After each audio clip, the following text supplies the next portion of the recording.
Pour le verre à mélange, l'utilisation, du coup, vous vous en doutez, elle est très différente de celle du shaker. Le verre à mélange, on va l'utiliser avec un autre outil qui est la cuillère à mélange, qui existe dans plein de tailles, de formes différentes. Il y a des grandes, des petites, avec des tridents, avec une larme au bout. Voilà, c'est pareil, les fabricants sont assez créatifs sur ce qu'on va pouvoir trouver. Le but du verre à mélange en termes d'utilisation, c'est pareil, c'est de maîtriser mieux la dilution qu'avec un shaker. C'est pour ça qu'on va le faire sur des cocktails souvent qu'on va servir sans glace. Du coup, ça va être un process un petit peu plus long que de shaker.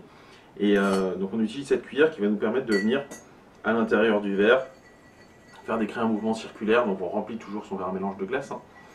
Et une fois qu'on a son cocktail, on va venir le mélanger comme ça. Alors pour arriver à mélanger comme ça très facilement, sans faire de bruit, et d'avoir quelque chose qui soit fluide, c'est un mouvement qui demande un petit peu d'entraînement. Ce qu'on conseille toujours, c'est donc de caler le dos de la cuillère au fond sur le bord du verre, et ensuite de venir s'entraîner tout doucement à faire des quarts de tour comme ça au départ. Et ensuite, il y a un moment où le mouvement devient fluide. L'idéal, c'est même de s'entraîner en regardant un film ou une série devant la télé, et jusqu'à ce que ça se passe tout seul. La cuillère, on la tient entre les doigts comme ça, hein. Donc moi je mets le doigt là comme ça, les deux, l'index et le majeur ici, et le pouce qui va faire opposition.